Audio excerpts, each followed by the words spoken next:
Assalamualaikum warahmatullahi wabarakatuh.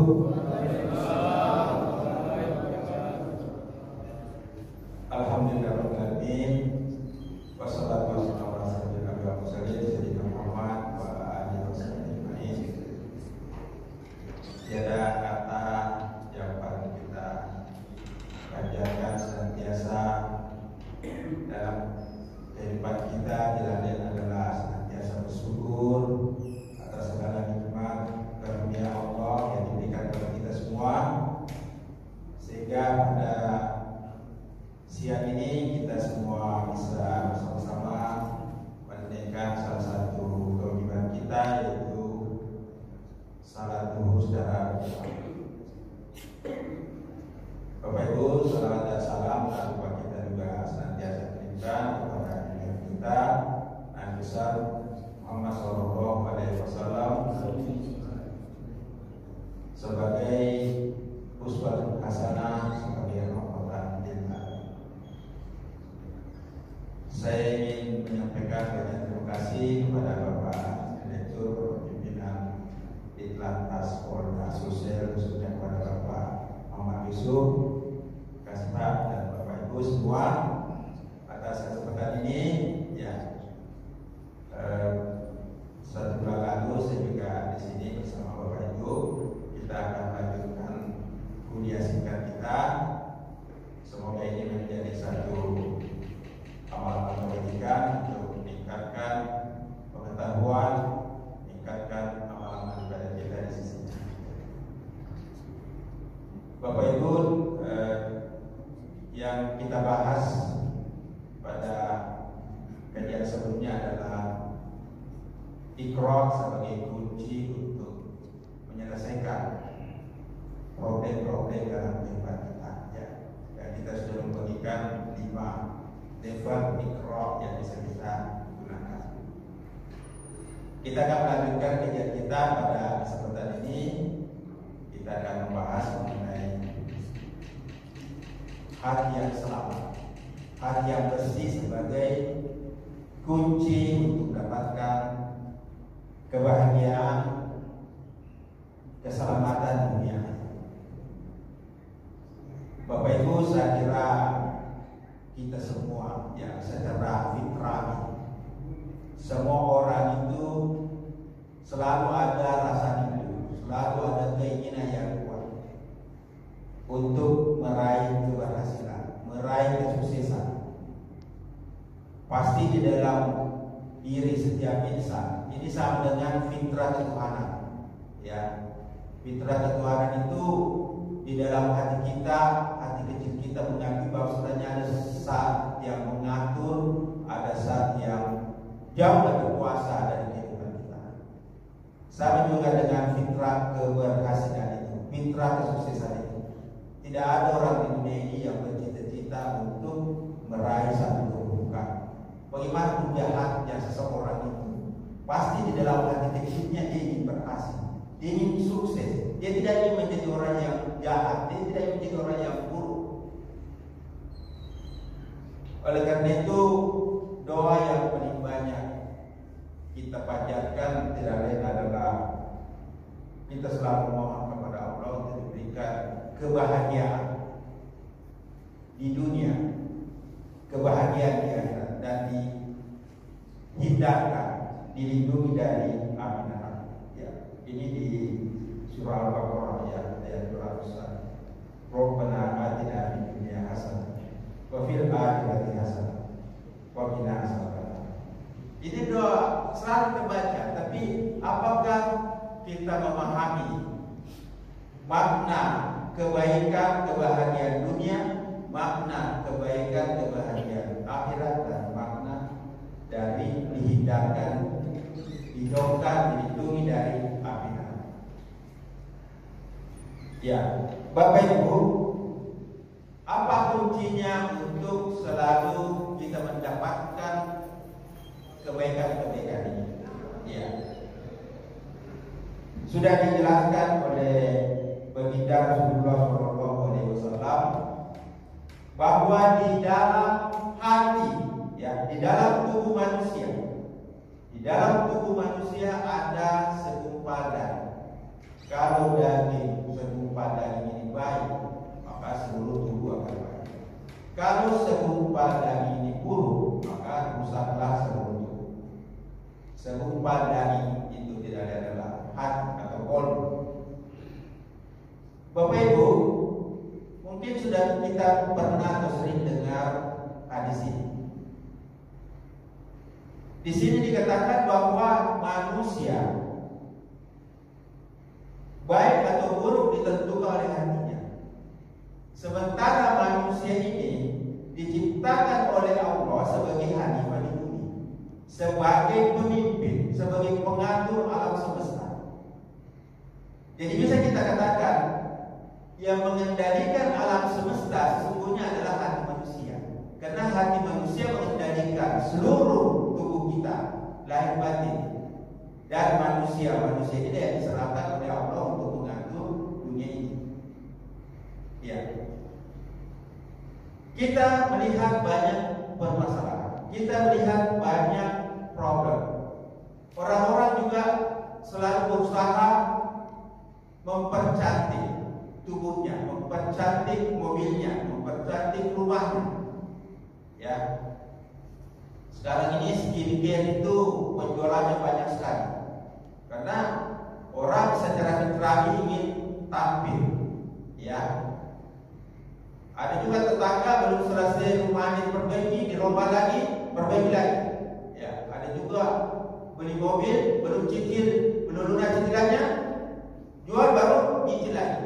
Ya, ini satu fitrah ini selalu memperbaiki kondisi fisik kita, kondisi raga kita. Bahkan menurut hasil penelitian dari salah seorang pakar ya psikologi namanya Maxwell Maltz. Beliau ini seorang ahli bedah plastik, dan banyak ibu-ibu, banyak remaja-remaja putri datang ke kliniknya untuk memperbaiki wajah, ya, untuk membuat lebih cantik, lebih ganteng, ya. Sama dengan fitness sekarang ini, fitness juga laris karena ini mempercantik tubuh. Nah, ketika banyak pasien-pasien dari dokter Maxwell Maltz ini sudah dioperasi, secara fisik sudah cantik, tapi beberapa waktu kemudian datang lagi. Dia datang lagi ke dokter, dia katakan, "Dok, saya tidak mengalami satu perubahan. Kalau selama ini saya suka minder, selama ini saya suka takut, selama ini saya merasa tidak punya kemampuan, kenapa setelah wajah saya diperbaiki tidak ada perubahan dalam hidup saya?"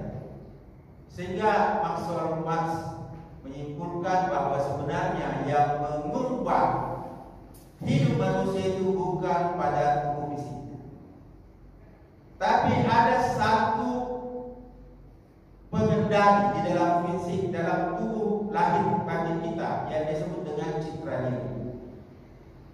Nah, beliau menemukan bahwa kalau kita sudah punya keyakinan, Bapak Ibu, kalau kita sudah punya keyakinan di dalam batin kita, di dalam hati kita, di dalam bawah sadar kita, maka kita akan cenderung menarik seluruh pengalaman-pengalaman, seluruh objek-objek, tujuan-tujuan kita, seperti katanya peluru kendali yang akan mencari sasaran.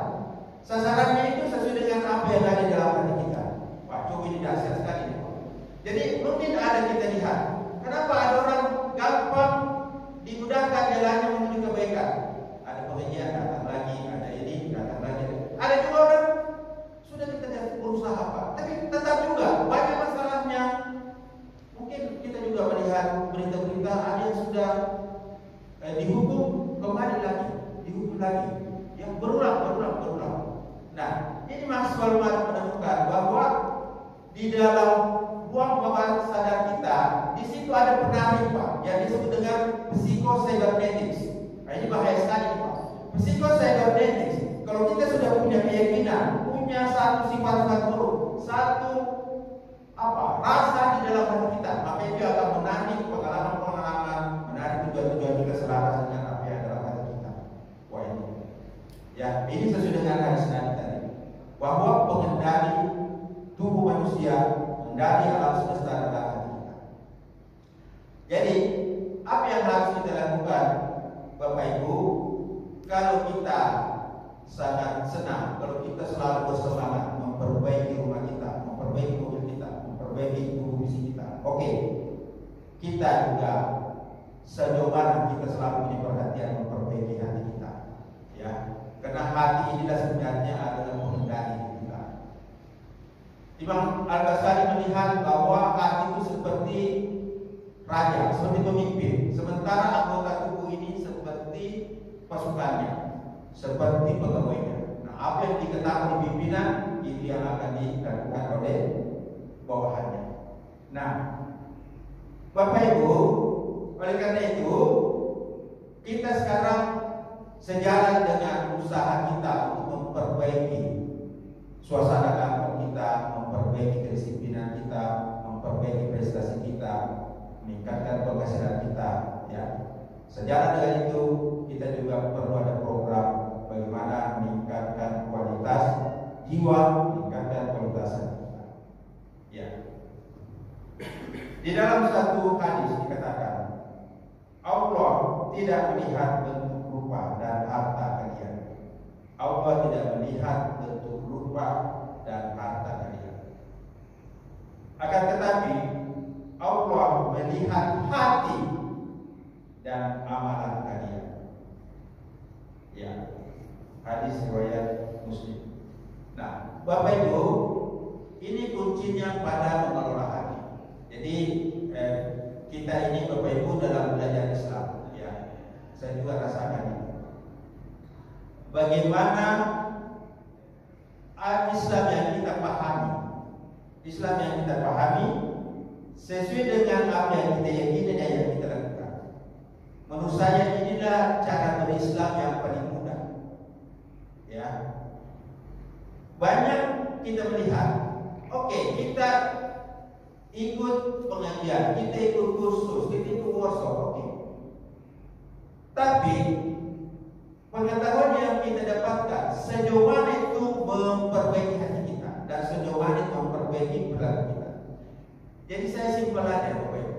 Ketika kita mengetahui satu kebaikan-kebaikan dalam Islam, ketika kita mengetahui satu amalan-amalan dalam Islam, segera kita lakukan. Dan saya merasakan bahwa ada amalan-amalan tertentu yang cocok bagi seseorang. Ya, jadi kalau nanti kita melakukan amalan-amalan yang banyak, nanti akan terseleksi mana amalan-amalan yang cocok dengan kualitas hati kita. Coba aja kok. Ya, mungkin ada orang memang amalan-amalan utamanya itu selain amalan wajib, ya, misalnya puasa, salat tahajud, baca Quran dan sebagainya. Nah, saya sendiri melihat bahwa bagaimana cara memperbaiki hati itu pertama dari bagaimana kita merawat tubuh fisik kita. Ya, karena kata Nabi, siapa yang membersihkan jasmaninya, maka dia akan dibersihkan juga hatinya. Nah, bagaimana caranya kita membersihkan tubuh fisik kita? Nah, ini cara yang paling gampang, Bapak Ibu. Mulai sekarang, Bapak Ibu kita mendawamkan senantiasa dalam kehidupan kita menjaga wudu. Ini aja dulu satu, menjaga wudu. Banyak yang menyepelekan ini, Pak, kekuatan wudu ini, fadilah wudu ini. Kita biasanya membersihkan tubuh kita dengan wudu kalau kita mau sholat. Padahal Nabi mencontohkan, Nabi bukan hanya berwudu pada saat ingin sholat, tapi seluruh aktivitasnya selama 24 jam itu ada wudu. Ya. Suatu ketika Nabi bertanya kepada Bilal, "Ya Bilal, ketika saya Mi'raj, Isra Mi'raj, ya, saya mendengar di surga suara terompang, suara sendal. Ya, bahkan dikatakan dalam hadis, kau mendahului saya masuk surga. Terus ditanya, apa amalanmu? Dia bilang, sehingga kau bisa secepat itu masuk ke dalam surga. Bila mengatakan sedekah, ya, beliau tidak pernah batal wudu. Beliau tidak pernah batal wudu. Dan setiap batal wudu, beliau ambil wudu yang baru. Dan setiap selesai wudu, dia melakukan salat sunat wudu 2 rakaat. Ya, tidak pernah batal wudu, dan kalau wudunya batal, maka dia akan mengambil wudu yang baru dan setelah itu salat sunat 2 rakaat. Ini aja dulu kita praktekkan. Mungkin untuk selalu salat sunat setiap ada wudu itu mungkin kalau misalnya kita di kantor ya di mana lagi. Tapi kita mempertahankan wudu itu luar biasa. Ya, ini aja satu. Kenapa? Karena kalau kita mempertahankan wudu, artinya kata Nabi, siapa yang berwudu maka dosa-dosanya itu keluar dari jari-jarinya, ya, keluar semua. Nah, jadi bayangkan kalau kita ini selalu dalam keadaan wudu, dan nanti di hari kemudian orang yang punya bekas-bekas wudu itu gampang dikenal. Ya, kenapa? Karena seluruh tubuhnya bercahaya karena wudu. Ya, ini amalan setiap pertama. Jadi saya juga sudah lama sekali ini untuk Bapak Ibu, saya juga mendawamkan wudu. Wudu itu jangan sampai lepas. Mau tidur juga kita ada wudu. Jadi kita mau salat langsung udah ada wudu. Dan itu kita jalan. Yang kedua, kita bagaimana membersihkan hati itu dengan tiap hari baca Quran, walaupun hanya 1 halaman saja. Kita baca Quran. Dan dalam hadis ini disebut amalan yang paling tinggi yang dimulai itu baca Quran. Ya, kita di ruangan Pak ada Quran, di mobil Pak ada Quran. Kita pergi mall antar istri, daripada kita nunggu Pak, kita baca Quran. Ya, daripada kita nonton film dengan musik, ya, kita baca.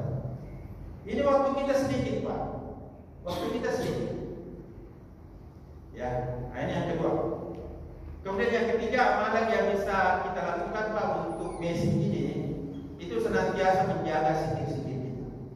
Jadi Bapak Ibu kita pilih sikir-sikir, apakah sikir istighfar, apakah salawat dan seterusnya yang selalu kita baca rutin tiap hari.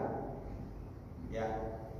Nah, Bapak Ibu, apa kelebihannya orang yang membersihkan hati? Ya, nah, ini di dalam Al-Quran Pak dikatakan, Yauma la yanfa'u malu wala banun illa ma'atallaha biqalbin salim. Pada hari kebangkitan, pada hari kebangkitan nanti, ketika harta-harta dan anak-anak itu tidak lagi memberikan manfaat, kecuali orang-orang yang menghadap Allah dengan hati yang bersih. Aduh, ini kuncinya nih Pak. Kunci kebahagiaan dunia, hati yang bersih. Kita mau ke kantor, kita bawa hati yang bersih. Kita mau pergi bertugas, kita bawa hati yang bersih. Ya, kita mau salat, kita bawa hati yang bersih. Kita mau pergi mengunjungi teman, mengunjungi saudara, mengunjungi pimpinan, kita bawa hati yang bersih. Kita bawa hati yang bersih. Kenapa?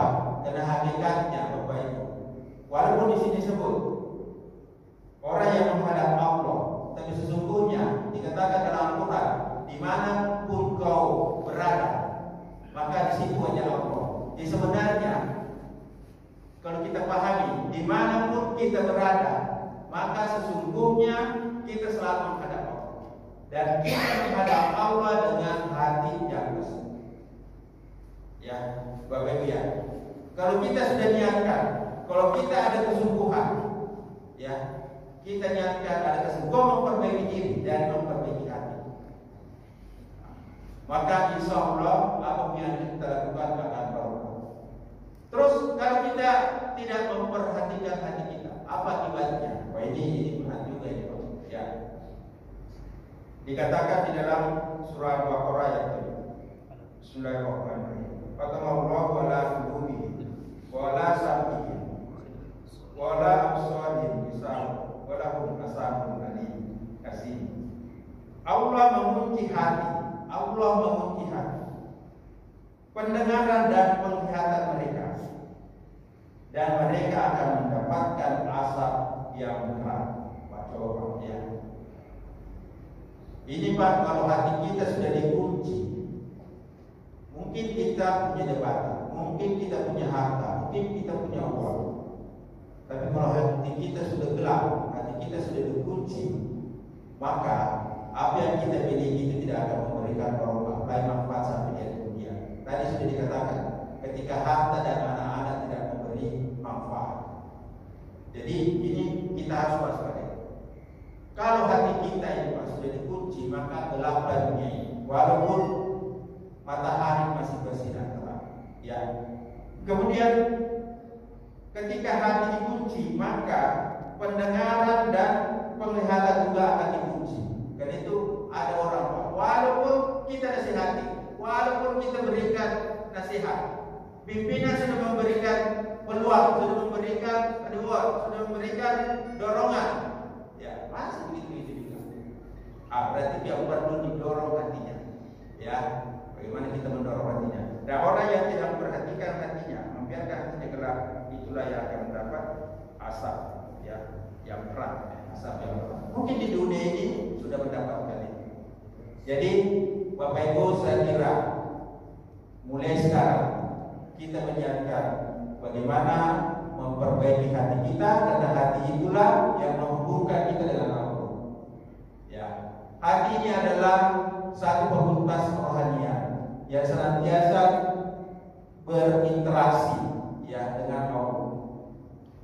Ketika kita melakukan dosa, maka hati itu, kata Nabi, seperti bintik-bintik hitam. Jadi satu dosa itu ada bintik-bintiknya di hati. Jadi orang yang banyak dosanya itu hatinya gelap.